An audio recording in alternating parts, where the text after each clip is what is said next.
आज हम पढ़ेंगे second sector of Indian economy. Sector of Indian economy means हमारे इंडियन इकोनॉमी को डेवलपमेंट के लिए कुछ सेक्टर्स में डिवाइड किया गया और ये डिसाइड किया गया कि हमारे जो सेक्टर्स हैं, देखो हमारे यहाँ पर economy activities are classified into groups using some important criterion. These groups are now as sector of economy.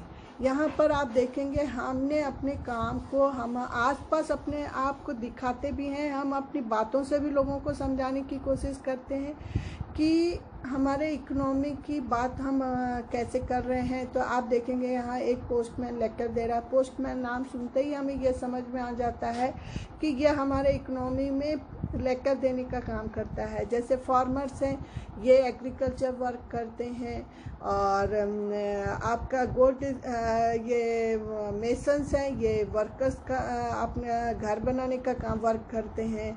तो गोल्ड स्मिथ हैं, मतलब वो सुनार हैं और घर सोने का काम करते हैं। तो इस तरह से बार्बर है, तो बार्बर का काम कुछ और है। तो इस तरह से हमने वर्क को कई सेक्टर्स में डिवाइड कर दिए हैं और इन सेक्टर्स को भी हमने कई पार्ट में डिवाइड किया है। तो इस पार्ट को हम देखते हैं क्लासिफिकेशन कैसे कर सकते हैं। तो देखिए फर्स्ट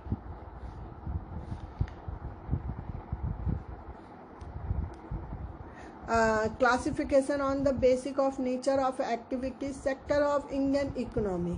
तो सेक्टर ऑफ इंडियन इकोनॉमी को 3 पार्ट में हमने डिवाइड कर दिया है ताकि हम अपने काम को इंडियन इकोनॉमी को क्लियर करने के लिए इजीली वर्क कर पाएंगे। तो देखिए पहला फर्स्ट है प्राइमरी सेक्टर, सेकंड है सेकेंडरी सेक्टर, थर्ड है टेरिटरी सेक्टर। तो प्राइमरी सेक्टर में वो एक्टिविटीज़ आती हैं जो कि नेचुरल रूप में हमें प्राप्त होती हैं, मतलब नेचुरल रूप में मिलती हैं, जो कि क्रॉप्स हैं, जैसे कि कल्टीवेशन ऑफ कॉटन है, जो कि बट नो इंटरनली ये हमको कैसे मिलता है, क्लाइमेट सनशाइन एंड रेनफॉल, इसको प्रोटेक्शन के लिए एक्टिविटी के लिए नेचुरल प्रोडक्ट हैं और ये हमें मिलते हैं। इसी प्रकार डेयरी है, डेयरी भी नेचुरल होता है और ये नेचुरल है। Biological process of the animal and availability है।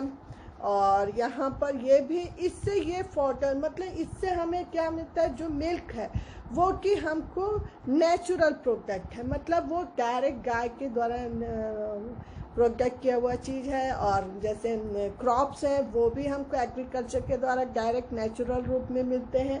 ऐसे और भी मिनरल्स एंड आयरन्स है जो कि हमें नेचुरल रूप में मिलते हैं। नेचुरल जो भी प्रोडक्ट है वो प्राइमरी सेक्टर में आते हैं और इन प्रोडक्ट्स के प्राइमरी सेक्टर को हम देखते हैं एक बार। Primary sector the economic activities which are connected with the expression and production of natural resources. मतलब जो नेचुरल रिसोर्स है, जैसे एग्रीकल्चर है, फिशिंग है, माइनिंग है और फॉरेस्ट्री है। फॉरेस्ट से भी हमको बहुत सारी चीज़ें नेचुरल रूप में मिलती हैं। ये सारे फॉल्स अंडर प्राइमरी सेक्टर्स में आते हैं और ये हमें क्योंकि ये ज़्यादातर चीज़ें हैं, गाय को भी नेचुरल रूप में एग्रीकल्चर से हमको ग्रास वगैरह मिलती है, जिसको यूज़ करके वो हमें दूध देती है। ये नेचुरल प्रोडक्ट है। तो ये सारी चीज़ें जो sector this sector is primary sector are also called agriculture and related sectors. मतलब ये हम मान सकते हैं प्राइमरी सेक्टर्स में नेचुरल चीज़ें आती हैं जो कि एग्रीकल्चर से रिलेटेड होती हैं। सेकेंडरी सेक्टर्स में आप देखेंगे the economic activity which are related to the manufacturing process.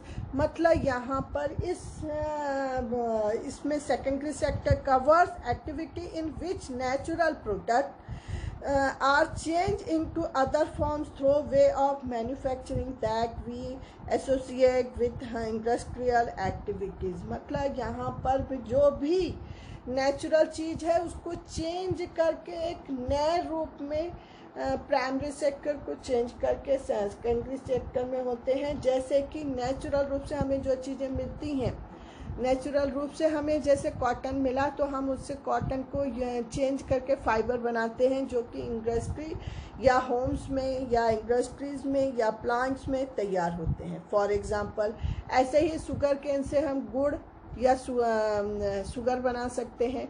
तो ये भी नेचुरल प्रोडक्ट यूज़ करके हम उसको चेंज कर रहे हैं उस प्रोडक्ट को, मतलब गन्ने से हम शक्कर और गुड़ बना रहे हैं। कॉटन से हम कपड़े और भी चीज़ें, कवर, सोफ़ा कवर, बेडशीट या और भी एक्सेट्रा यूज़ कर रहे हैं। ये सारी चीज़ें हम यूज़ करते हैं जो सेकेंडरी सेक्टर में आते हैं। और हम सॉइल से हम ब्रिक्स बना रहे हैं, जो कि ब्रिक्स हमारे घरों को बनाने में या फैक्ट्रियों को बनाने में या इंफ्रास्ट्रक्चर बनाने में यूज़ होते हैं। तो ये हमारे सेकेंडरी सेक्टर्स माने जाते हैं। और ख़ास तौर से ये कहा जाता है कि ये जो प्रोडक्ट सेकेंडरी सेक्टर्स में आते हैं इनको इंडस्ट्रियल सेक्टर्स भी कहा जाता है। थर्ड हम देख रहे हैं territory sectors. The economic activities that are mostly based on providing service to the society like transportation, banking, insurance, etc. etc. falls under territory sectors। तो यहाँ पर हम देखते हैं कि ये जो एक्टिविटी है ये आफ्टर प्राइमरी एंड सेकेंडरी, मतलब टेरिटरी सेक्टर्स तभी संभव हो पाएगा जबकि प्राइमरी सेक्टर्स और टेरिटरी सेक्टर्स इन्वॉल्व हों। तो यहाँ पर देखते हैं कि third category of activities the falls under territory sector and is different from the above two, मतलब ये दोनों से अलग है। मतलब प्राइमरी सेक्टर नेचुरल प्रोडक्ट है, सेकेंडरी सेक्टर वो प्राइमरी सेक्टर्स के प्रोडक्ट्स को, नेचुरल प्रोडक्ट्स को चेंज करके जो प्रोडक्शन बनाता है, गुड प्रोडक्ट बनाता है, उसको हम produced by nature but has to be made and therefore some process of manufacturing. मतलब हम कुछ प्रोसेस करके इसको मैन्युफैक्चर करते हैं, ये सेकेंडरी सेक्टर होता है। लेकिन इन दोनों के कामों से एक अलग है टेरिटरी सेक्टर। इसका वर्क ये होता है कि ये जो प्रोडक्ट बना रहे हैं उसको मार्केट तक पहुंचाएं, इनको कम्युनिकेशन दें ताकि वो मार्केट तक पहुँचे या हम तक पहुँचे। हाँ, जैसे कोई सामान बाज़ार में नया आता है तो उसका हम देखते हैं एडवर्टीजमेंट होता है, ये भी टेरिटरी सेक्टर का एक टेरिटरी सेक्टर का वर्क है। और यहाँ पर देम सब do not produce a good but they are an aid और a support for the production process. मतलब जो प्रोडक्ट बन रहा है उसका एडवर्टीजमेंट हो रहा है, वो प्रोडक्ट नहीं कर रहा है टेरिटरी सेक्टर, लेकिन उसका एडवर्टीजमेंट कर रहा है ताकि वो लोगों तक पहुँचे और लोग उसको खरीदें। ठीक है। और एक चीज़ और होती है कि यहाँ पर जो भी सामान को फैक्ट्री से मार्केट तक पहुंचाने के लिए ट्रांसपोर्टेशन की ज़रूरत होती है। उसके लिए आपको for example good that are produce in the primary और secondary sector would need to transported by truck और train and then sold in wholesale and retail shop. मतलब दुकानों तक पहुंचने के लिए पहले फैक्ट्री से वो प्रोडक्ट ट्रांसपोर्ट के जरिए थोक मार्केट में, थोक दुकानों में चलता है, रिटेल शॉप में पहुंचता है, फिर रिटेल शॉप से वो आम छोटी दुकानों तक पहुंचता है। तो इन सब चीज़ों के लिए ये सारी चीज़ें ज़रूरत होती हैं टेरिटरी सेक्टर्स की। इसके बाद कोल्ड स्टोरेज की ज़रूरत होती है ताकि हम और at time it may be necessary to store this in godown की ज़रूरत होती है ताकि हम वहाँ को स्टोर करके रख सकें इन प्रोडक्ट्स को। इसके अलावा we also may need to talk to other over telephone और सेंड लेटर कम्युनिकेशन और borrow money from banking to banks to help protection and trade. इसके अलावा ट्रांसपोर्टेशन है, ट्रेड है, स्टोरेज है, कम्युनिकेशन है, इसके अलावा बैंकिंग है, ये सारे जो प्रोडक्ट्स हैं इसके अंतर्गत आते हैं। मतलब ये सारे वर्क टेरिटरी सेक्टर्स को डेवलप करने में बहुत ज़रूरी होते हैं। इसके अलावा आप एक चीज़ ध्यान देंगे, the sector are develop and each other, primary secondary and tertiary sectors को डेवलपमेंट के लिए और भी बहुत सारी चीज़ें ज़रूरत होती हैं. Service sector also include some essential service that may not directly help in production of good. ये मतलब सर्विस सेक्टर्स जो हैं ये डायरेक्ट रूप में इन तीनों सेक्टर्स को किसी रूप में हेल्प नहीं कर सकते हैं, करते हैं, डायरेक्टली हेल्प नहीं करते हैं.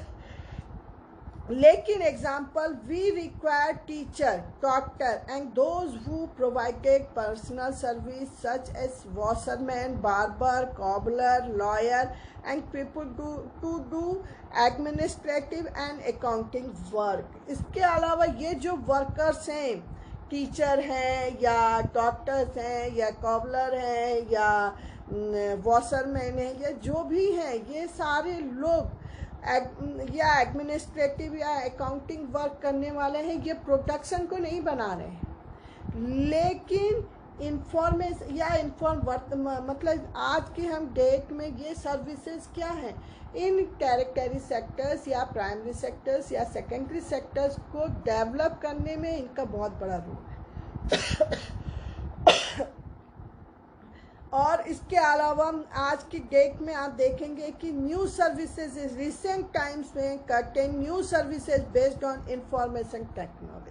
आज हमारे सारे सेक्टर्स, तीनों सेक्टर्स में इंफॉर्मेशन टेक्नोलॉजी के थ्रू बहुत सारे मतलब इंफॉर्मेशन टेक्नोलॉजी के थ्रू हम अपने कई चीज़ों को डेवलप कर पाते हैं. इसका रीज़न ये है कि अगर हम एग्रीकल्चर कर रहे हैं और कॉटन नेचुरल प्रोडक्ट है, लेकिन अगर हम कपड़े बना रहे हैं तो कपड़ों को बेचने के लिए आईटी सेक्टर बहुत रूप में हमारे बिजनेस को या हमारे काम को बढ़ाने में बहुत बड़ा योगदान है, क्योंकि हम ट्रांसपोर्ट के जरिए या आईटी का इंफॉर्मेशन टेक्नोलॉजी के जरिए हम उनको बता सकते हैं कि हमारा प्रोडक्शन कब बनेगा या हमारा प्रोडक्शन मार्केट में कब आएगा या हमारा प्रोडक्शन तैयार हो गया है, यहाँ से निकल गया है, आप तैयार रहिए इनको लेने के लिए.